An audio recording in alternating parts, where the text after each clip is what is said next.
السلام علیکم and good night دوستو، کیسے ہو؟ خیریت ہے؟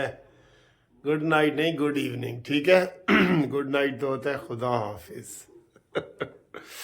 کیسے ہو؟ خیریت ہے؟ ٹھیک ٹھاک ہے؟ مزے میں ہے؟ موسم بہت اچھا ہے، میں نے آپ کو پہلے بھی بتایا ہے۔ اور سر جی، میں پوری قوم سے ہم بھی اپیل کرتے ہیں کہ یہ جو سبزیاں اور فروٹ انہوں نے مہنگے کیے ہیں نا، کوئی ظلم ہے، خدا کا ظلم کرو یار۔ کل جو کیلا 100 روپے کا مل رہا تھا، آج وہ 200 کا ہو گیا، 250 کا ہو گیا۔ کل جو امرود 50 روپے کا ملو تھا، آج 150 کا ہو گیا۔ یہ کیا ہوا ہے تمہیں پڑے پڑے یار؟ ان کو کون سمجھائے یار؟ ان کو کون سمجھائے کہ خدا را پوری دنیا میں ایسا نہیں ہوتا؟ عیدوں پہ، روزوں میں، ساری دنیا میں یہودی ہوں، عیسائی ہوں، کوئی بھی ہوں، مسلمان ہوں، باہر کے ملکوں کے مسلمان ہوں، چیزوں کو سستا کرتے ہیں۔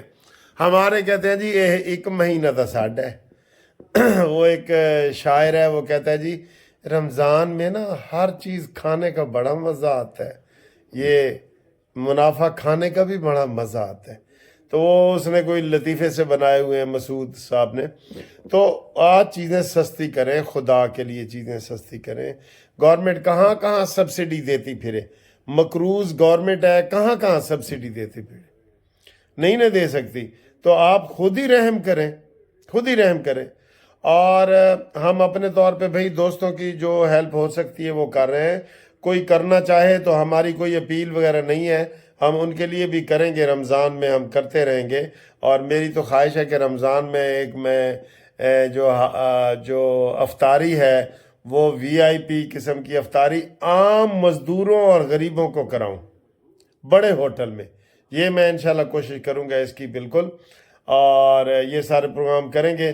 تو میں ابھی یہ ویڈیو بنا ہی رہا تھا کہ اسی دوران ساڑھے نویں وزیر اعظم دی پہلی تقریر قوم سے خطاب نہیں کر رہے، وہ ٹی وی والوں نے آن کیا ہوا ہے، وہ نئی کابینہ سے خطاب کر رہے ہیں، ان کو کوئی صلاح مشورے دے رہے ہیں، قوم سے خطاب نہیں کر رہے۔ عمران خان تو روز قوم سے خطاب کرتا تھا، یاد ہے آپ کو؟ تو یہ والی پالیسی شہباز کی نہیں ہے۔ یعنی 3 گنا زیادہ جو ٹیکس لگے ہوئے ہیں، زیادہ ٹیکس لگانے کی بات نہیں کر رہا میں، تو ان لوگوں میں شامل ہوں کہ حامی ہوں کہ ٹیکس کو ہمیں ٹیکس سلیبس کم کرنے چاہیے تاکہ بزنس بھی چلے، روزگار بھی چلے، اور جو بیس جو ہے اس کو ایکسپینڈ کرنا چاہیے۔ آپ کو کیسا لگ رہا ہے جی؟ جوش جذبہ کوئی ہے؟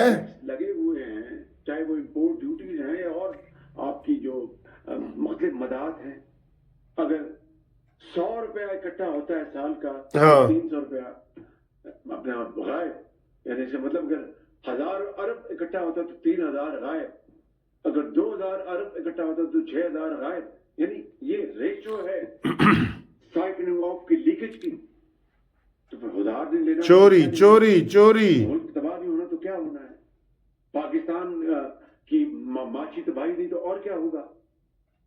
یہ ہیں وہ چیلنجز، یہ ہیں وہ مشکلات جس کا آج مجھے سامنا ہے، آپ کو، پوری قوم کو سامنا ہے۔ اور اس کی ذمہ داری کس کی ہے؟ وہ منتخب حکومت کی۔ عوام نے ہمیں ذمہ دار اب ٹھہرانا ہے، ہمیں انہوں نے اگر یہ ووٹ دیا ہے تو ان کی اب آپ جواب دیں، ہم ہیں، اللہ تعالیٰ کو جواب دیں اور عوام کو جواب دیں۔ میں بڑے ادب سے عرض کرنا چاہتا ہوں اپنی کولیگز کی خدمت میں کہ now we will not deter اور delay, no waste of time, ایک سیکنڈ کا بھی محسن نقوی، خالد مقبول صدیقی نہیں کروں گا۔ اور آپ میری ٹیم ہیں، بہت قابل لوگ ہیں، اپنا it's a combination of youth and experience جو میرے سامنے موجود ہے، تجربہ اور جواں خون، یہی مل کر ایک انجن بنتا ہے جو قوموں کو آگے لے کے جاتا ہے۔ تو مجھے اس میں کوئی دو رائے نہیں کہ انشاءاللہ آپ اس میں ایک پوری ایک ایبسلوٹ کنوکشن کے ساتھ، ایک صادق جذبوں کے ساتھ، ہمت کے ساتھ، اللہ تعالیٰ کامیاب کرے کے ساتھ اور صمیم قلب کے ساتھ آپ انشاءاللہ اس سفر میں میرے جرنی میں میرے ساتھی بنیں گے، اور ہم مل کر انشاءاللہ ہم پاکستان کو عظیم بنائیں گے۔ ایزیئر سیڈ دین ڈن، جملہ کہنا بہت آسان ہے، کرنا جو ہے وہ نہ صرف مشکل ہے، آج کے دور میں انتہائی مشکل ہے، مگر وہی قومیں آگے بڑھی ہیں، وہی قومیں انہوں نے پہاڑ اور دریا انہوں نے عبور کیے، جنہوں نے فیصلہ کر لیا تھا کہ ہم ہر صورت ہم اپنی منزل پائیں گے، اگر اللہ تعالیٰ کو کچھ اور منظور تو اس کی مرضی۔ سب سے بڑا چیلنج مہنگائی ہے جی، لیکن وہ محنت رائے گا نہیں، کبھی ظاہر نہیں کرتا۔ ہم تو خیر اس دین کے ہم پیروکار ہیں، 1400 سال پہلے جو ہمیں اللہ تعالیٰ نے عطا کیا، نبی کریم صلی اللہ علیہ وسلم کی وساطت، ہم تو اس دین کے پیروکار جو محنت کی بات کرتا ہے کہ نماز ادا کرو اور نکل جاؤ اپنے رزق کی تلاش۔ اللہ تعالیٰ تو جو اس دین کو فالو بھی نہیں کرتے ان کی بھی محنت ضائع نہیں کرتا۔ تو جو اس مالک کو ماننے والے ہیں، اسلام کے دائی، ان کی محنت کیوں اللہ تعالیٰ ضائع کرے گا؟ لیکن بھوکوں سے نہیں، کسی صورت بھی، اور جادو ٹونے صرف اور صرف محنت اور مسلسل محنت اور محنت، جادو ٹونے سے نہیں، کھول کے بولو۔ میں سمجھتا ہوں قربانی کا جذبہ ہوگا، اظہار کا جذبہ ہوگا، محنت کا جذبہ ہوگا، تو ہماری کشتی ضرور مہندار سے نکل کنارے لگے گی انشاءاللہ۔ آمین۔ اس میں مجھے کوئی شک نہیں ہے، اٹس لائف اینڈ ڈیتھ، اس میں کوئی کسی کو ڈاؤٹ نہیں ہونا چاہیے، اللہ تعالیٰ ہماری مدد کریں گے۔ تو اس لیے میں سمجھتا ہوں، میں ابھی یہ جو برسات کی وجہ سے جو تباہی ہوئی بلوچستان میں، کے پی میں، نئی کابینہ کو وہ سمجھا رہے ہیں، بجھا رہے ہیں، جذبہ بتا رہے ہیں، اللہ تعالیٰ ان کو کامیاب کرے۔ ہم تو ان کے لیے بڑے دعا گو ہیں کہ ان کو کامیابی ملے کامیابی ملے، ٹھیک ہے نا سر؟ تو ان کو چاہیے کہ یہ پورے قوم کے سامنے خطاب بھی کریں، جنرل ٹی وی پہ آئیں اور قوم کے سامنے اپنا پروگرام رکھیں کہ بھئی ہم یہ پروگرام ہم کرنا چاہ رہے ہیں، اس کو بتائیں، لازمی بتائیں، پوری قوم کو بتائیں اور لوگوں سے مشاورت کریں، بہت ان کو فائدہ ہو جائے گا۔ اور یہ بڑی، میں کہتا ہوں، خوش قسمتی ہے کہ نون لیگ کی اکیلی حکومت بنی ہے۔ یہ ان کو دوسرے لوگوں کو کیوں شامل کرتے ہیں؟ میں نے کہا تھا ایم کیو ایم کو 1 یا 2 سیٹیں دیں، ان کی ضرورت نہیں ہے، انہوں نے ان کو 2-3 سیٹیں ان کو۔ ہاں جی، شہباز شریف صاحب کی تو آپ نے باتیں سن لی ہیں کہ جناب وہ کہہ رہے ہیں مہنگائی سب سے بڑا چیلنج ہے۔ چیلنج تو بہت ہیں سر جی، وہ خود کہہ رہے تھے کہ 100 روپے کی کمائی ہوتی ہے تو 400 روپے خرچہ ہو جاتا ہے، 100 ارب کٹھا ہوتا ہے تو 300 ارب دے کٹھا۔ تو وہ حالات تو ایسے نہیں ہیں، لیکن ہم نے انہی حالات میں جینا ہے۔ جس حال میں جینا مشکل ہو اس حال میں جینا لازم ہے۔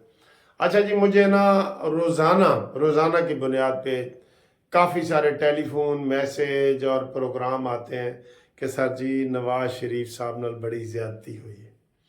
میں کہوں میں کی کرا بھائی، اگر کوئی برادران یوسف ہے تو اسے میرا کی قصور ہے؟ بھائی نواز شریف صاحب ہی تو دیکھیں نا، بالکل ایسے منہ میں گھنگریاں ڈال کے بیٹھے ہیں، اسمبلی میں ووٹ ڈالنے آتے ہیں، کوئی تقریر نہیں، میڈیا پہ اوپر کوئی تقریر نہیں، گھر پہ کوئی تقریر نہیں، کیا ہوا ہے کوئی تقریر نہیں، ادھر کوئی ہاتھ ہو گیا کوئی تقریر نہیں۔ اور آج تو بلکہ ایک وہ بتا رہے تھے کہ اس کا گروپ ایک ایک کر کے انہوں نے چن کے نا ایک ایک کر کے نواز شریف کا نکالا ہے۔ میاں جوید لطیف ہو، خرم دستگیر ہو، رانا ثناء اللہ ہو، یہ جو بھی یہ جناب یہ سارے سعد رفیق اینڈ کمپنی جو ایسے بھرپور طریقے سے بندے تھے نا جو نواز شریف کے ساتھ، ان سب کو نکال دیے۔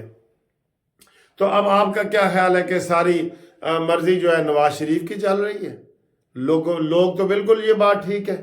اب شہباز شریف آتے ہیں تو نون لیگ والے بھی آدھے لوگ جو ہے وہ یہی کہہ رہے ہوتے ہیں کہ یار اسی ووٹ تو نواز شریف نو دیتا ہے، تے وچوں نکل آیا شہباز شریف، ٹھیک ہے نا؟ دکھا کے سجی تے ماری کھبی ہے انہوں نے سانو، ملک کو نواز دو، یہ ہے وہ ہے، سارا کچھ کیا ہے۔ تو اب لوگ تو ابھی بھی دعائیں کر رہے ہیں، لیکن جو حالات بنتے جا رہے ہیں، جس طریقے سے نواز شریف صاحب نے گہری خاموشی اختیار کر لی ہے، تقریباً 1 مہینہ ہو گیا ہے نواز شریف صاحب نہیں بولے، انہوں نے ایسے ہونٹ بھی سی لیے ہیں اپنے۔ تو لوگوں کو بتائیں نواز شریف صاحب، میں ڈائریکٹ آپ سے مخاطب ہوں، ایک خطاب کریں